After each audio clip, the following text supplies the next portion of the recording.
welcome back to Books with Brandywine. Today I wanted to talk to you about one of my favorite series. I know you guys have heard me talk about it before, but this is the first time I've actually done a series spotlight for it.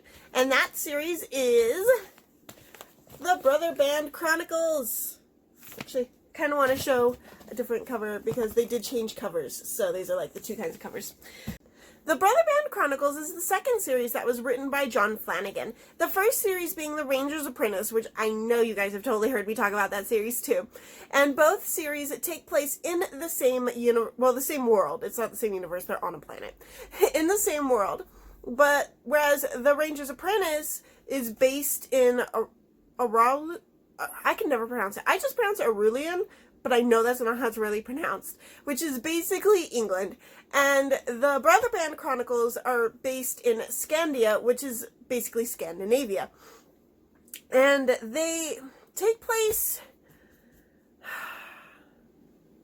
I want to say almost 20 years or more after the start of The Ranger's Apprentice.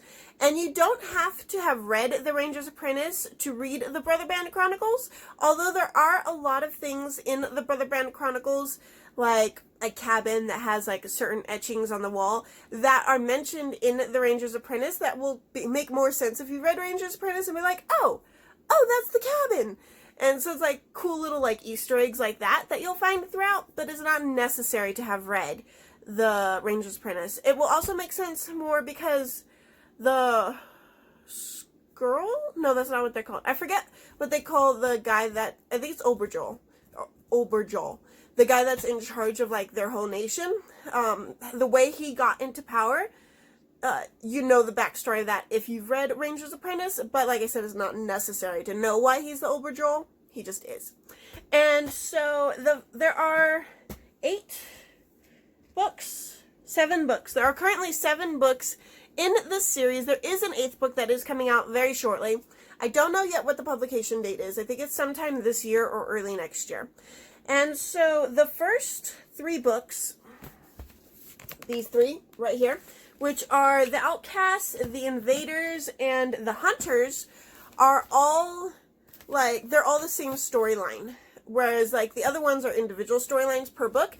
These 3 are all one storyline. And so basically it's the boys are training in the Brotherband trials, I think they're called, to figure out which Brotherband group is going to be the one with the most points and be the one that wins at the end. And then while they're all celebrating, this jewel that was super important, I don't think it's shown in here, but the jewel that's super, super important to their nation gets stolen by this guy here, so then they have to go chase him down. And so that's the plot of the first 3 books. And then after that one is Slaves of Sakro.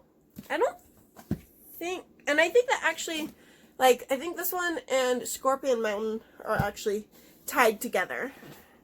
And so basically the plot line of the first one is that one of the guys that they were competing against in the first book has now turned into a pirate and a slaver, and he has kidnapped 12 villagers from Arulian. I cannot pronounce it. Arulian. We're just going to go with Arulian. And he's selling them into slavery, and so they have to go and rescue them with the help of a ranger that is mentioned in the Ranger's Apprentice series. He's actually one of my favorite rangers ever, Gillen, and he's really, really cool, and he's dating one of my favorite characters ever, who is Jenny, who's a cook, and she's not even just a cook, she is the most amazing chef you will ever find, ever, ever, ever. I will fight you on that. Anyway, and so will he. Get it? And so then, in the second book, they continue to team up with Gillen, and they also have to protect the Princess Cassandra, who is the princess of the realm. And again, she is in Ranger's Apprentice, and she's actually the mother of the girl in Royal Ranger. And so, those 2 are together. And then, in Ghost Faces, they actually come to Canada, I believe it is, or Nova Scotia. Is Nova Scotia on the edge of Canada? And they meet some tribes that are there and have interactions with them. And I believe this book was actually the first book in all of the series that they come to the Americas.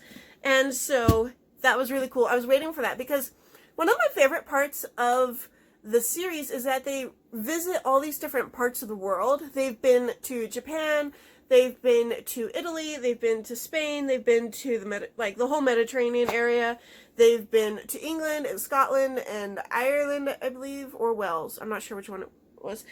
Because they don't use the actual names of the countries, they use these other names, and then you have to kind of figure out where they are based on, the description of the people and the customs and knowing, the history of all the different countries. So I was really, really excited for them to get to come to the Americas, and this was the first book where they came to the Americas. And then The Caldera, which I actually read really recently, and I'm totally blanking on right now. I don't know why I'm blanking on this book. And in this one, they actually end up going down to the Byzantine Empire, which I think is called Byzantos. And they have to rescue the Empress's son, and end up in all kinds of trouble and dealing with pirates again. And this awesome caldera, which takes place in the story, and was actually kind of scary because I kept expecting people to get sucked down it. But that's what happens when you deal with volcanoes. And so I love this series. I think it's so much fun. The whole thing has a lot of sailing terms. And so in each of the books, they have this section where it's sailing terms explained.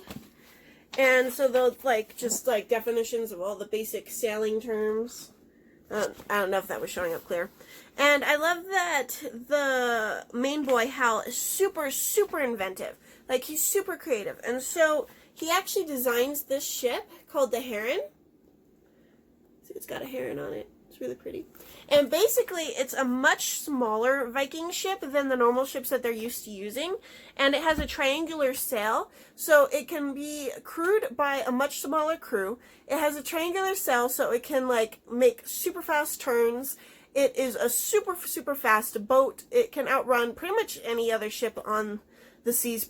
I think except for one ship they end up coming against, it can't quite outrun it. But for the most part, it is the fastest ship on the seas.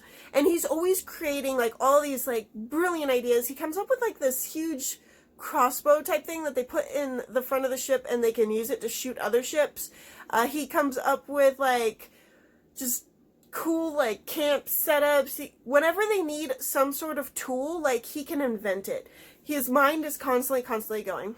He also has this really huge dog that stays with them on the ship, and she is my favorite. I just love her. She is the hugest, coolest, fluffiest, best fighting dog ever. I just love her because she's super fluffy and everybody loves her, but then when she needs to fight, that girl is on it. She is the dog you want to have with you when you're on a Viking ship fighting other ships. And there is a girl in the crew. So most of the crew are boys, and they come from their town, and they're all outcast misfits. There's the super scrawny boy. There's this one boy that was always getting in fights with everyone because of his family history. There was this other boy who was super, super huge, but also blind, which was also another cool invention that Hal came up with, was for glasses. There's these two twins that are always fighting. There's another boy that, Jasper, I think is his name, who's always, stealing things, and so nobody ever really wants him around because, he's a thief. I think that's everybody on the ship. And then they have this old guy with them who was, the best Viking fighter ever, but then he kind of went into this downward spiral of drinking and ended up becoming, just that drunk that's always wandering around town kind of a thing. But he ends up getting his act together, and he's with them. And then, like I said, there's a girl that they actually meet, I believe in the second book. And she has this really cool weapon. I think it's called an addle? Addle? I'm not sure how it's pronounced. But, I don't know. I looked through the book, and I couldn't find the weapon that Lydia uses, what it's called. But basically, it's a dart throwing thing, and she's super, super deadly accurate with it. Incredibly deadly accurate. And they find her because one of the pirates that they're chasing has laid siege to her village, I think, and they killed her grandfather. And so she ends up joining the Brotherband as well and becoming one of the Herons. And I love her personality. She is one of my favorite female characters in like all the different series that I've read, just because she's strong and she's beautiful. And like, unfortunately, there's a little bit of like rivalry thing going on because both Hal and Stefan, both the main boys have a crush on her, and she's kind of oblivious to it.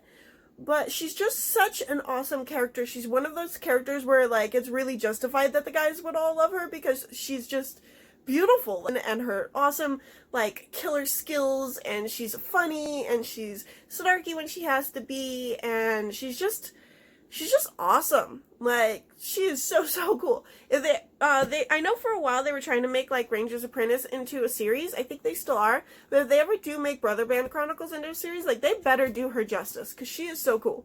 But I just love this whole series. I think it is a great series to read. I think it's great, especially if you like have an interest in sailing. Like, it's really cool to get to hear all the sailing stuff that they do in there. Plus, it has strong female character. It has strong male characters.